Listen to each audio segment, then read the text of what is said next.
name's Eva Kuiper, I'm 70 years old and I live in Sweden.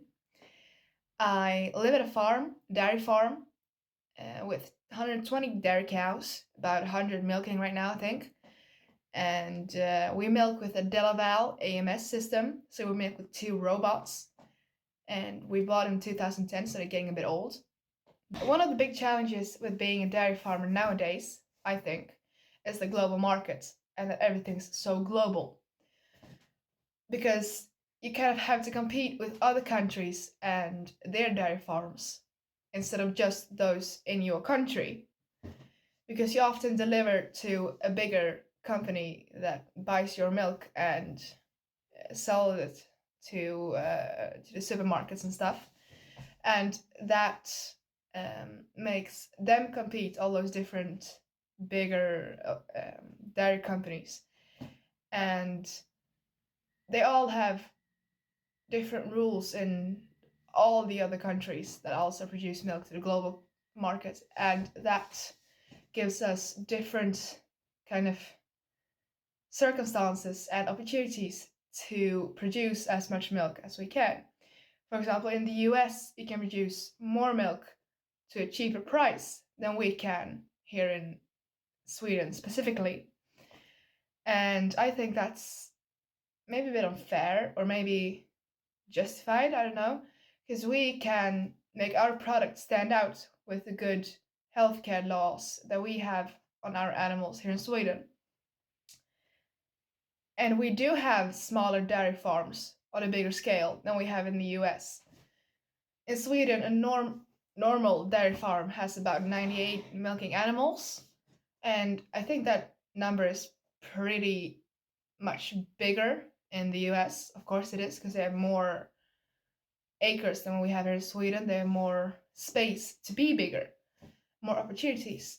And that is a big challenge, because everybody thinks they have to be bigger to be better and to produce more. A dairy farmer only thinks about money coming in. And that's a human thing to do, to only think about the money that you earn instead of the costs that you create. And yeah, that's a really big challenge to, kind of restricting those ideas with the opportunities that you are given by your country and stuff like that. So yeah, the environment is quite a big topic in the politics nowadays. It is also a topic that is more interesting when you talk to people you might not know. And as farmers in general, you're kind of expected to know a lot about the environment. And it kind of is true that you do know a lot about environment, because we work with it every day, the whole year round, all week. It's just something that we live with, and we work with it to make our products. And we need to take care of the environment, because otherwise we won't have anything left to work with.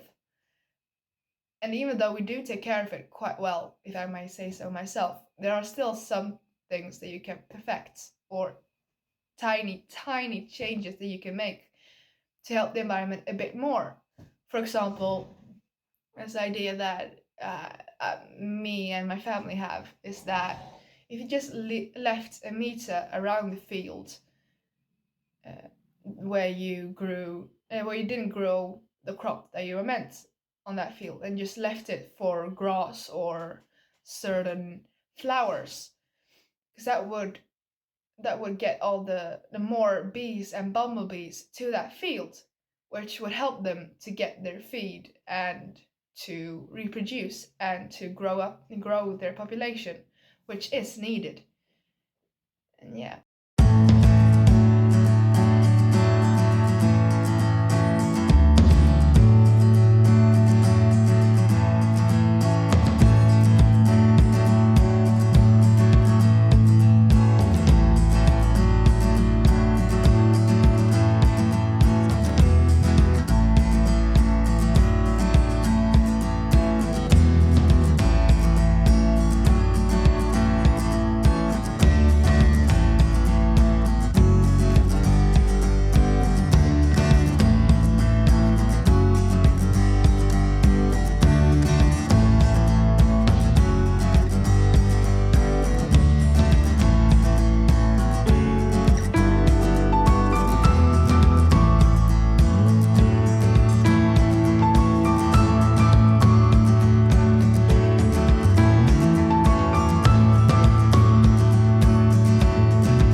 this is one of the calves that were born today.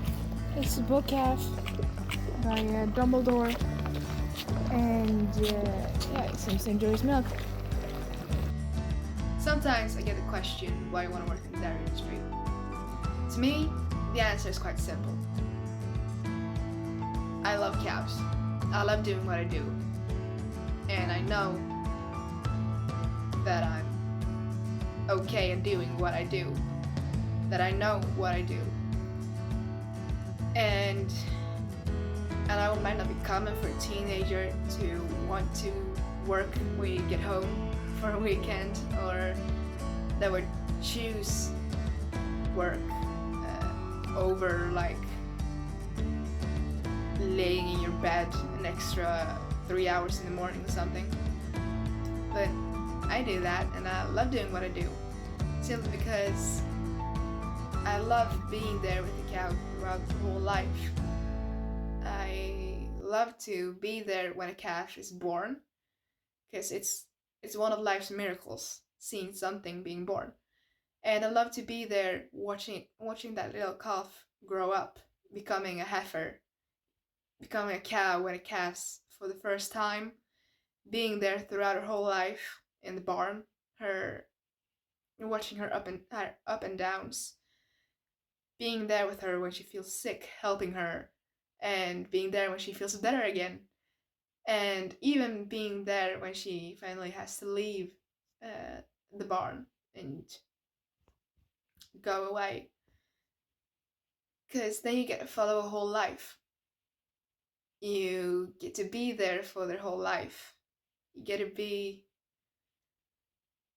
something or someone that actually influences their life quite a lot, and that they even might like being around. Because cows are animals, like dogs and horses, and sometimes a big cow can actually be like a little dog following you around in the barn. And I love that. I love to have that connection with a cow. I love being there for them, like someone would be for their dog or for their horse. And I know it's not really common to be that close to your cows, but when you're so close to something, an animal, a person, doesn't really matter what, you kind of love doing things with them, or things that have anything to do with them. And that is what I think the long explanation as to why I love being in the dairy industry, and why I can't see myself anywhere else than in the dairy industry, even when I grew up. So yeah, thanks for watching.